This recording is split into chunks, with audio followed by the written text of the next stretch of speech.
नाजरीन, आप सभी का खैर मकदम है न्यूज 18 उर्दू में। मैं हूं सैयद अहमद जिलानी और आप देख रहे हैं हमारी खास पेशकश दखनी में खबरें।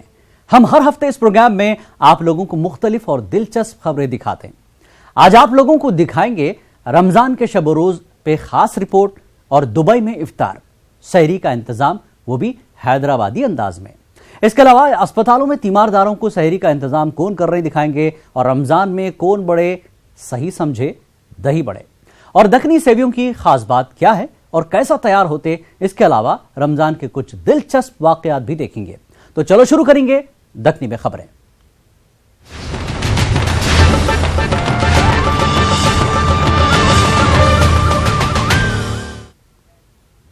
रमजान शरीफ आए और देखते देखते आखिरी अशरा भी खत्म होने को है। जैसा जैसा ईद का दिन नजदीक आ रहा, खैर खैरात, इबादत और खरीदो फरोख्त में भी इजाफा होते जा रहा। हैदराबाद दिलवालों का शहर है। रमजान शरीफ में हैदराबाद की रौनक देखने के काबिल रहती। इस वास्ते हम आपको हैदराबाद के बाज़ इलाकों की सैर कराना चाह रहे हैं, जहां पे लोग दुनिया और आखिरत के नेमता हासिल करने में लगे हुए हैं। देखो ये रिपोर्ट।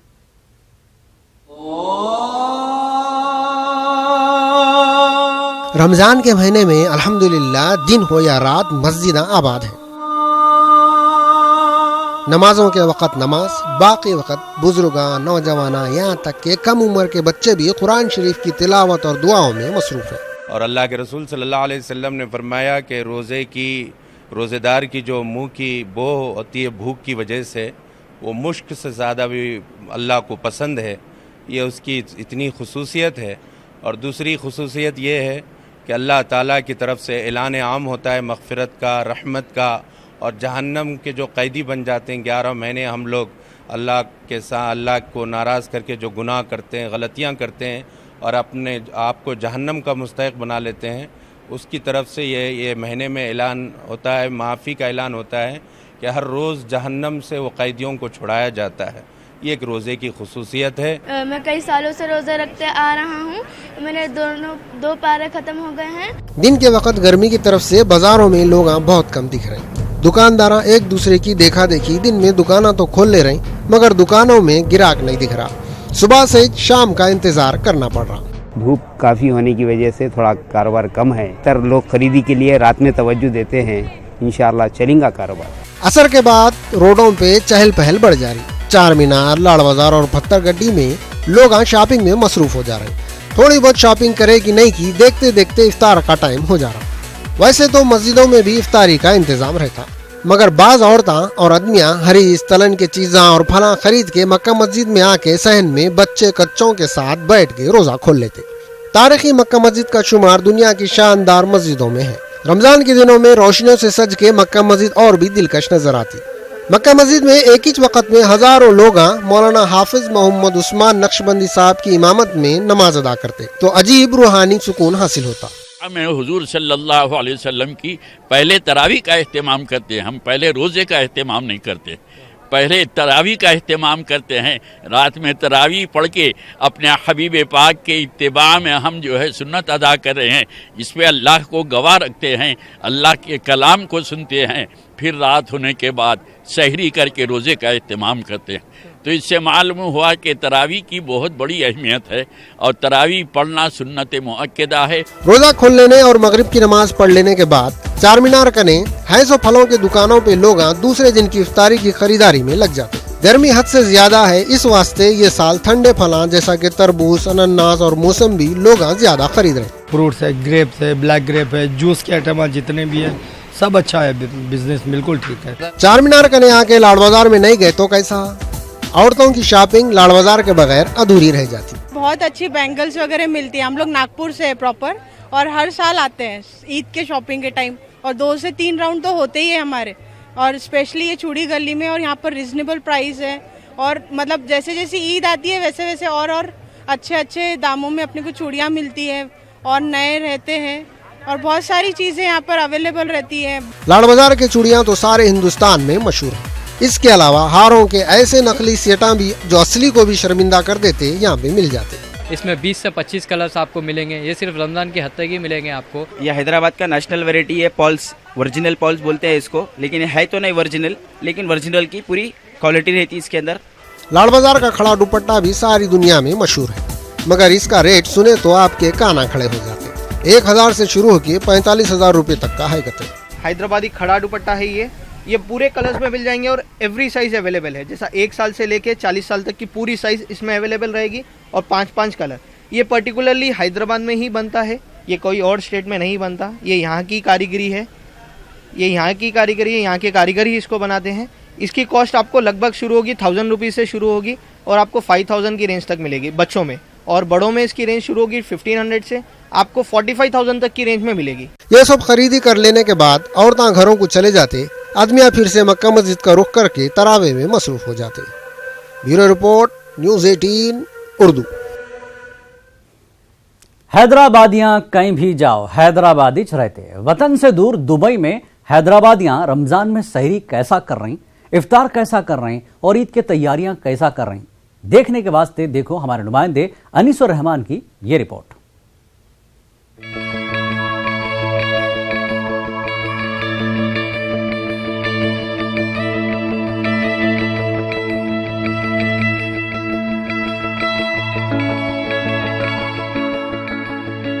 दुबई में सबसे ज्यादा बाहर के शहरियों में हिंदुस्तानियां पहले नंबर पे है।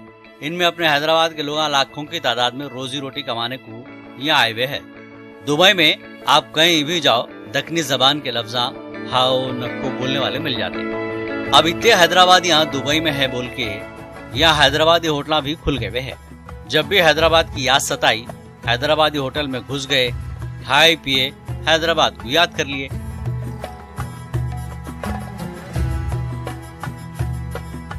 दुबई में रहने वाले हैदराबादियों में बैचलर ज्यादा है। शादी हुई सो लोग अपनी फैमिली को हैदराबाद में छोड़ के आ जाते, ना अपना शहर, ना दोस्ताना, ना बीवी बच्चे। दुबई में रह के रोजाना अपने शहर हैदराबाद को याद करते रहते। खास मौके पे तो अपने लोग ज्यादा ही याद आते।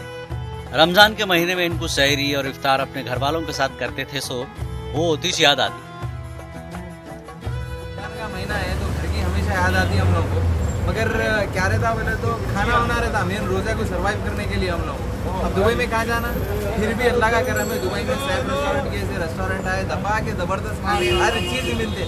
बगारा खाना इस बोल के नहीं, लोग खाली बगारा खाना बिरयानी ये दो अपने पास खट्टी दाल है, खट्टा है, तिल का खट्टा, हर चीज़ बहुत अंगार ज़बरदस्त है। और 18 साल से मुक़ीम हूँ मैं दुबई में अल्हम्दुलिल्लाह, और बिलखुसूस रमज़ान को मैं बहुत मिस कर रहा हूँ गरीब नगर में। खासतौर पे दोस्तों के साथ उठना बैठना और वहाँ के रहन सहन बहुत मिस कर रहा हूँ। बिलखुसूस वालदा के हाथ के बने हुए हलीम, इफ्तारी वगैरह। दुबई में मैं 13 साल से हूँ यहाँ पर। मैं हैदराबाद की हर चीज़ मिस करते हैं, स्पेशली माँ बाप, दोस्त, अहबाब, और सबसे ज़्यादा मिस करते हैं हैदराबादी खाना और रमज़ान। लेकिन अल्लाह का करम है कि यहाँ पर हमारे को घर से इतने दूर रहने के बावजूद भी यहाँ दुबई और शारजाह के अंदर हैदराबाद के खाने मिलते हैं, जिसमें आपका जो है बगारा खाना, दाल चाप, बिरयानी, कोफ्तों का सालन, जो है तलावा गोश्त, खट्टी दाल, अल्हम्दुलिल्लाह हर चीज़। अपने वतन से दूर दुबई में रहने वाले हैदराबादियों के वास्ते उनके ठिकानों का ने के होटल उनकी सहरी और इफ्तार का जरिया है। हैदराबाद में जैसा इफ्तार करते होटल आबाद हो जाते, वैसे दुबई में भी हैदराबादियाँ इफ्तार के बाद होटलों में जमा हो जाते। वहाँ के होटल वाले ये कोशिश में रहते दुबई में रहने वाले हैदराबादियों को वो सब मिलना जो उनके वतन में मिलता था। इस वास्ते दुबई के होटलों में खट्टी दाल, बगारा खाना, हैदराबादी बिरयानी तक मिल जाती। दुबई के होटल में बैठ के खाए तो हैदराबाद में खा रहे जैसा मालूम होता। कोई होटल पे चार मीनार की फोटो तो कोई होटल में आसफिया बादशाहों की तस्वीरें हैं। हैदराबादी खानों का मरकज है। यहाँ अपने हैदराबादी भाइयों का ख्याल रखते हुए सहरी और इफ्तारी का इंतजाम भी है। यहाँ पे इफ्तार के टाइम पे हलीम, दही बड़े, मिर्ची, भजी है। यहाँ पे हम लोग रमज़ान में हर इफ्तारी का आइटम तैयार करते हैं, जो कि हैदराबाद के सारे लोगों का ख्याल करते हुए हम लोग यहाँ पर पिस्ता हाउस की हलीम और हैदराबादी समोसे, मिर्ची, पकौड़ा और हर चीज़ तैयार करते हैं। इफ्तार जैसे ही होता है सारे लोग इफ्तार करने आते हैं, यहाँ पे हलीम का जायका लेते हैं और उनको ये एहसास होता है कि जैसे कि वो हैदराबाद में हैं। बिल्कुल हम उनको अच्छी से अच्छी सर्विस देने की कोशिश कर रहे हैं। दुबई के हैदराबादी होटल अपने ग्राहकों को ईद के दिन भी शीर खुरमा, बिरयानी और डबल का मिठा खिलाने का इंतजाम करते, जिससे हैदराबादियों को अपने पने का एहसास भी होता और ये लोग हैदराबाद में गुजरे सो ईदों की यादों में खो जाते। Bureau report, news 18 Urdu. Dubai से वापस हैदराबाद। हॉस्पिटलों में इफ्तार फिर भी कर सकते हैं, मगर सहरी बहुत मुश्किल है। इस वास्ते तीमारदारों की मुश्किल को समझते हुए गोलकुंडा और रिसाला बाजार के नौजवान हॉस्पिटलों में सहरी पहुंचाने का काम कर रहे हैं। देखो ये रिपोर्ट। सहरी कराना या इफ्तार का इंतजाम करना बहुत सवाब का काम है। जरूरतमंदों और परेशान हाल लोगों की सहरी करवा के गोलकुंडा और रिसाला बाजार के नौजवान और भी मिसाली काम करें। अल्हम्दुलिल्लाह गोलकुंडा किले, रिसाला बाजार और तमाम गोलकुंडे के नौजवानों की जानिब से, एक यूथ की जानिब से गोलकुंडे के पेशेंट्स जो दवाखानों में एडमिट है, जैसा कि हैदराबाद में मुख्तलिफ गवर्नमेंट हॉस्पिटल है, वहाँ पे जो पेशेंट्स एडमिट है वो उनके अटेंडर्स जो उनके साथ रहने वालों के लिए सहरी का इंतज़ाम किया जा रहा है गोलकुंडे की नौजवानों की तरफ से। और अल्हम्दुलिल्लाह रोज़ जो है 100 से 150 पैकेट्स पूरे गवर्नमेंट हॉस्पिटलों में जो पेशेंट के अटेंडर्स है वहाँ दिए जा रहे हैं। ये नौजवान रमजान तमाम ये नेक काम अंजाम देने का इरादा करे थे। इरादा नेक था, अल्लाह ताला इनके मकसद को पूरा कर दिया। नौजवान गोलकुंडा की जानिब से पहली मर्तबा मरीजों की आदत करने वाले लोगों को सहरी पहुँचाने का काम कर रहे हैं। इंशाल्लाह 30 दिन ये काम चलेगा। 30 दिन तक हम यहाँ पर सहरी का अहतमाम कर रहे हैं। सहरी बनवा कर उसे पैक कर कर जो है दवाखाना फिर कर मरीज़ों के साथ जो आयात करने वाले अटेंडर्स होते हैं उनको सहरी पहुंचा रहे हैं। सहरी खिलाना एक सुन्नत है। आपसे गुजारिश की जाती है कि ये काम से जुड़े। थोड़े नौजवान बाज बुजुर्गों की सरपरस्ती में ये साल अलग अलग हॉस्पिटलों में 100 से 150 सहरी के पैकेट पहुंचा रहे हैं। इन लोगों का इरादा है ये नेक काम वो लोग हर साल करेंगे। उम्मीद है इनके ये काम में अगले साल और भी लोग शामिल हो जाएंगे। ये नौजवान ज्यादा से ज्यादा जरूरतमंदों की खिदमत कर सकेंगे। Bureau report, news 18 Urdu. इरादे के साथ खुदा है। जो लोग नेक कामा करने का इरादा कर लेते हैं तो फिर उनके नेकियों का सिलसिला बढ़ते चले जाता। हैदराबाद में एक तंजीम है जिसका नाम तावा है। ये तंजीम के लोग इंसानियत की कैसा कैसा खिदमत कर रहे हैं, आप भी देखो।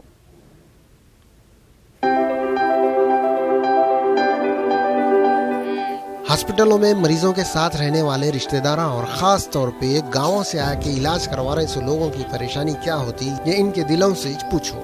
सिविल हॉस्पिटलों में संडे को गवर्नमेंट की तरफ से खाने का इंतजाम नहीं रहता। इस वास्ते तावा फूड तंजीम के लोग हॉस्पिटलों में खाना पहुँचा रहे।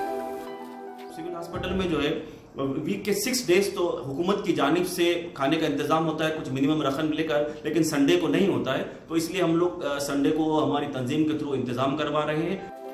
तावा तंजीम वाले दवाखानों में खाना पहुंचाने के अलावा तेलंगाना के मुख्तलिफ गाँवों के मस्जिदों में इफ्तारी भी जाते हैं। गाँवों में इफ्तारी भिजाने की भी एक खास वजह है।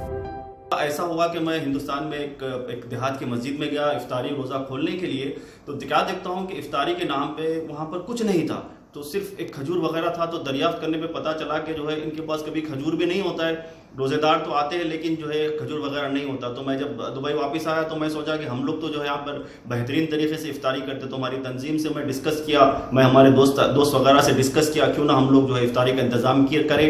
तो इसलिए हम लोग तेलंगाना के देहातों में इस दफ़ा इफ्तारी का इंतज़ाम करवा रहे हैं। कावा के कारकुना दुनिया के कितने की मिल्कों में हैं गते और हमारे कारकुन जो है ना तकरीबन कंट्रीज में है, जैसे कनाडा है, क़तर, कुवैत, ओमान, दुबई, इंडिया और जो है यूएसए और केएसए में जो है हमारे कारकुन हैं अल्हम्दुलिल्लाह। एज वेल अभी जो तावा का पर्पस है मेन गरीब लोगों की मदद करना और वो लोग सही जगह तक जो है ना अपना तावा के जो भी एक्टिविटीज़ है वहाँ तक पहुँचाना, और हमारा ये काम है। और ख़ास हमारा और एक भी काम है गरीब लड़कियों की शादियों में जो है ना जितना हो सके उतना मदद करने की। आइए तावा के साथ जुड़िए और हमारा साथ दीजिए। तकरीबन 7 वर्षों से तावा फूड वाले खामोशी से इंसानों की भलाई के काम कर रहे हैं। उम्मीद है कि इनके नेकियों का ये सिलसिला आगे भी जारी रहेगा। Bureau report, news 18 Urdu. हर जगह के लोग खास मौक़ों पे खास पकवाना पकाते। रमज़ान में हैदराबादियों की खास डिश है जिसको दही बड़े बोलते। ये डिश से उनको इतनी मोहब्बत है, अगर कोई पूछे रमज़ान में कौन बड़े तो बोलते दही बड़े। अगर ये दही बड़े है तो फिर दही छोटे कहीं को नहीं है। हो सकता है इसका असली नाम दही वड़े है, लाड से इसको दही बड़े बोलते होंगे। खैर जो भी हो, हैदराबादियों की पसंद की डिश दही बड़े पे पेश है हमारे नुमाइंदे अजीमुद्दीन की ये रिपोर्ट।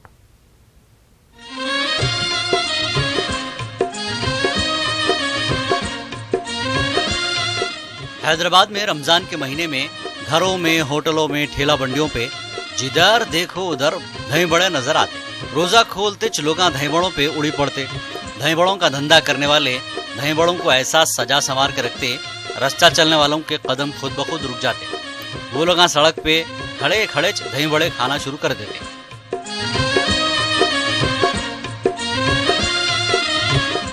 खुद खाए सोता खा के घर वालों के वास्ते पार्सल भी लेके जाते। एक महीने तक हैदराबाद में दही बड़ों की धूम रहती बोल के बाज लोग अपना हमेशा का कारोबार छोड़ के दही बड़े बेचना शुरू कर देते। एक महीना में रमजान का ये दही बड़े, मिर्चियाँ, भजिए, समोसे डालता हूँ। ज़्यादा फेमस तो हमारे दही बड़े ही है अल्हम्दुलिल्लाह। दही बड़े देखो फेमस तो है हमारे बेसन के, है ये नंबर 1। कोई क्वालिटी भी अच्छी है, लोग खाएंगे तो तारीफ करेंगे। अब हलीम का धुपका लगे हिसाब से तो दही बड़े नंबर 1 है। एक कहावत है, रमजान में दही बड़े क्या बड़े होता, रमजान में दही बड़े ही बड़े रहेंगे ना भाई। ये साल बला की गर्मी है बोल के लोग दही बड़े ज्यादा खा रहे हैं, ऐसी बात नहीं है। बल्कि जाड़ों में भी रमजान शरीफ आ गए तो सर्दी से कपकपाते हाथों से भी हैदराबादियां दही बड़े खाना नहीं छोड़ते। बचपने से रमजान में दही बड़े खाते खाते हैदराबाद के लोग खजूर से रोजा खोलने के बाद दही बड़े खाना जरूरी है समझ आए। बाद लोग ये भी बोलते दही बड़े खाने के बाद आधे घंटे तक खाना खाने की जरूरत नहीं रहती कहते। हमारे मियाँ भाई की जो हरीस और दही बड़े जो मशहूर अल्हम्दुलिल्लाह ये हम हमारे बचपने से देख रहे हैं। दही बड़ों की खास बात ये है कि अल्हम्दुलिल्लाह ये जो इसमें जो दही है एकदम ओरिजिनल और बेहतरीन दही रहता है। दही बड़े तो सब जगह मिलते हैं, दही स्पेशली बनाते हैं मियाँ भाई। जो दही खाने के बाद में बोलना, एक दही बड़ा खाने के बाद में आदमी आधे घंटे तक तो खाना खाने की जरूरत नहीं पड़ती रोजा खोलने का। हैदराबाद में रमजान में दही बड़ों के अलावा हलीम भी बहुत चलती, मगर हलीम खाने का मकसद और दही बड़े खाने का मकसद अलग है। दही बड़ों का जो स्पेशलिटी है रमजान में इंशाल्लाह बेहतरीन, हर कोई यहाँ पर अब ये टाइम पे भी इंशाल्लाह पूरे ख़त्म हो जाते दही बड़े। भाई हलीम खाने से हलीम की ताकत अलग है, लेकिन दही बड़ों का मज़ा रमज़ान में मियाँ भाई के दही बड़े। रमज़ान में कौन बड़े भाई बोले तो मियाँ भाई के दही बड़े। रमजान में ये साल सबसे ज्यादा दही बड़ों का कारोबार चला बोल के हो सकता अगले साल और भी लोग दही बड़ों के धंधे में कूदते की क्या है की। आप खुद ही सुन लिए लोग दही बड़ों की कितनी कदर करते। खुल्लम खुल्ला बोल रहे हैं रमजान में कौन बड़े दही बड़े, तो क्या खानदान के बड़े रमजान में दही बड़ों से छोटे हो जाते। Bureau report, news 18 Urdu. और बात सेवियों की। सेवियों और शीरखुरमे के बगैर हैदराबाद में रमजान की ईद का तस्वुर भी नहीं कर सकते। सेवियां जितनी आसानी से बाजार में मिल जाते, बनाने में उतनी मेहनत और मुश्किल होती। आज हम आपको बताएंगे सेवियां कैसा तैयार होते। देखो ये रिपोर्ट। हैदराबाद में रमजान की ईद की शुरुआत सेवियां शीरखुरमे के साथ होती। ईदगाह को जाने से पहले हैदराबादियां थोड़ा शीरखुरमा और सेवियां चख के जाते। शीरखुरमा तो औरतें घरों में तैयार कर लेते, मगर सेवियां बनाने की कोशिश करे तो खुद सेवियों की जैसी हालत पतली हो जाएंगी। सेवियां वो भी हाथ के सेवियां बनाना भी एक फन है। हैदराबाद में हाथ से बनाते सो सेवियां बहुत मजेदार रहते, इस वास्ते बहुत मशहूर भी है। हैदराबादी सेवियां जितने मजे के है उतना ही उसके पीछे मेहनत भी करना पड़ता। सबसे पहले आटा गूंदना, फिर आटे के लुंडों की ऐसा जम के मालिश करना जैसा कि पहलवानों की मालिश करते। मालिश करते वक्त कारीगरों को पसीना आता बोल के कुलारा भी लगाते। गुंदे सो आटे से जब सेवियां बनाते तो देखने का सीन रहता। सेवियों को जब खोलते और अलग अलग करके वायरों पे सुखाते तो ऐसा मालूम होता सफेद परी बाला या फिर बुढ़ी मलिका के बाला सुखा रहे। इसके बाद सेवियों की लड़ियों को जब अलग अलग करते तो ऐसा दिखता जैसा जादूगर कपड़े में से फूल या कबूतर निकाल रहा। सेवियों को धूप में सुखाने का मंजर भी बहुत दिलचस्प है। सहेलियां नाजुक हसीना को संभालते हुए ले जाके हसीना के बाला सुखा रहे। बाला सुखाने के बाद बालों का चौड़ा बनाए जैसा सेवियों का चुट्टा बनाते। जब सेवियों का चुट्टा तैयार हो जाता उसके बाद दुकानों पे सप्लाई करते। जो लोगों को मालूम है वो लोग जहाँ सेवियां तैयार होते वहाँ आके ले जाते। इतना जबरदस्त काम कहाँ होता मालूम, एक छोटे से घर में। ये सेवियां 2 in 1 है, बल्कि मल्टीपर्पज है। इसको मिठे भी खा सकते, खारे भी बना सकते, शीरखुरमा में भी डाल सकते। मूसा नदी के किनारे चदरघाट पे एक खानदान ऐसा है जो 50 सालों से सेवियां तैयार कर रहा। 3 पीढ़ियों से ये लोग सेवियां बनाने का काम कर रहे। पूरा खानदान मिल के दिन तमाम में 20 से 25 किलो आटे की सेवियां हाथ से बनाते करते। 40-50 साल से बनाते हम लोग। ये हमारे बाप दादा के ज़माने से बनते हुए आ रही है। इसका टेस्ट अच्छा रहता, ये इसका मार्किंग ज़्यादा रहता है, इसमें मेहनत बहुत है। डेली 20-25 किलो बनाते हैं हम लोग, 3 महीने करते हैं, बाकी दूसरा डेकोरेशन का काम करता है। ये सेवियों को हैदराबाद के लोग लाड़ों से अलग अलग नामों से पुकारते। कोई इसको नमकीन सेवियाँ, कोई चुट्टे वाली सेवियाँ, तो कोई लच्छेदार सेवियाँ बोलते। रमजान की ईद के दिन से कितने के दिनों तक जिससे मिलने जाओ उन्हें सेवियाँ शुरखुरमा पिलाए बगैर नहीं छोड़ते। कभी कभी तो ये हालत होती, सेवियाँ खाते खाते ये शुरखुरमा पीते पीते आंख बंद हो जाती, आंख खुलते ही सामने फिर से सेवियाँ शुरखुरमे का कटोरा आ जाता। ईद के दिन से जो बेताशा सेवियाँ शुरखुरमा पीना पड़ता, उसकी प्रैक्टिस बाज लोग रमजान के महीने से ही शुरू कर देते। सहरी और इफ्तार के वक्त थोड़ा थोड़ा शुरखुरमा पीते रहते। सेवियाँ मशीन के भी होते, मगर हाथ से बने सो सेवियाँ का मजा अलग ही रहता। आज के बच्चों को मशीनों से बने हुए चीज़ें खाने की आदत हो गई है, उनको हाथ से बने हुए चीज़ों की परख नहीं है। मगर पुराने जमाने के लोग हाथ से बनी हुई सेवियाँ खाना पसंद करते, मगर इसमें लगती है मेहनत ज्यादा बोले जैसा। पब्लिक शौक से खाती है, तो पुराने लोग और शौक से खाते हैं, इसको मालूम आते हैं, बहुत लाइक करते हैं इसको, तो मेहनत बहुत है इसमें। ये सेवियाँ अच्छे रहते इसीलिए लेके जाते। ये सेवियाँ हाथ के रहते और नमकीन रहते, मशीन के सेवियाँ हमको पसंद नहीं आते, इसीलिए नहीं लेके जाते। ये सेवियाँ लेके जाते, ये टेस्ट में बहुत अच्छे रहते और गलता नहीं, इससे शीरखुरमा खराब नहीं होता, इसी वजह से लेके जाते। सेवियों के कारीगर साल तमाम सेवियाँ नहीं बनाते। रमजान की ईद के मौके पे लोग इतना शुरखुरमा पी लेते और इतने सेवियाँ खा लेते, साल भर मस्त रहते। सेवियाँ तैयार करने का काम ये लोग रमजान से 3 महीने पहले शुरू करते, इसके बाद दूसरे काम करते। इनका बोलना है हाथ की बनी हुई सेवियाँ का चलन अब हल्लू हल्लू खत्म होने जा रहा। कारीगर नहीं मिल रही और कीमत भी ज्यादा रहती बोल के लोग मशीन से बने हुए सेवियाँ से काम चला ले रहे। कारीगर बोल रहे ये सनत को बचाने के वास्ते हुकूमत दिलचस्पी ली तो अच्छा है। Bureau report, news 18 Urdu. Ramzan में कुछ दिलचस्प वाक़े भी हुए। सबसे पहले हम आप लोगों को सायरन के बारे में बताएंगे। आप लोग कभी मुंह से सायरन बजाए? जरा इन हजरत को देखो, इन्होंने सहरी की जबानी ऐलान के बाद सायरन की कमी भी खुद ही पूरी कर दी है।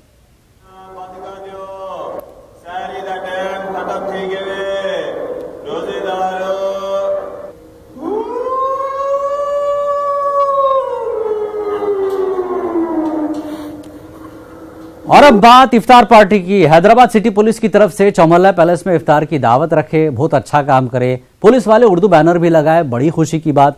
मगर ये बैनर पढ़ने के बाद मालूम हुआ कितने की गलतियां हैं। हाल ही में 60 उर्दू दानों का मुख्तलिफ डिपार्टमेंटों में अपॉइंटमेंट हुआ था। हो सकता है पुलिस वालों को अभी तक कोई उर्दू वाला नहीं मिला होगा।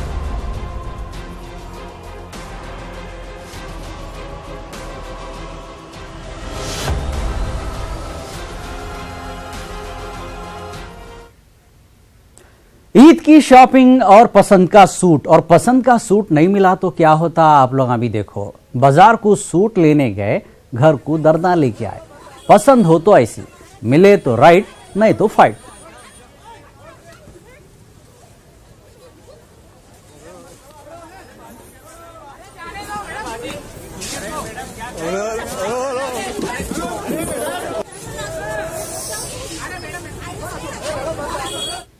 और अब बात ईद की नमाज की और खुतबे निकाह की। आप लोग बोल रहे होंगे ईद की नमाज का खुतबे निकाह से क्या लेना। तेलंगाना वक्फ बोर्ड के चेयरमैन मोहम्मद सलीम की जबान फिसली तो उन्होंने नमाज ईद के बाद खुतबे निकाह का ऐलान कर दिया। खैर छोड़ो, जबान है और सलीम भाई है, होते रहता है, ऐसा कोई बात नहीं। मक्का मस्जिद के इमाम साहब पढ़ाएंगे और सैफुल्लाह साहब जो है ना बयान करेंगे खुतबे निकाह और आगे बढ़ेंगे। हैदराबाद में ट्रैफिक का बुरा हाल है, जहां देखो ट्रैफिक, और ऊपर से पुलिस वाले जहां देखो वहां खाली कैमरे लेके खड़े हुए दिख रहे हैं। ऐसे में हैदराबाद के एमपी असदुद्दीन अवैसी को पुराने शहर के एक इलाके में खुद अपनी गाड़ी से उतर के ट्रैफिक को बहाल करना पड़ा। असद अवैसी बेस्ट पार्लियामेंट्रियन तो थे और अच्छे शहरी का क्या रोल होना सीखो इनसे।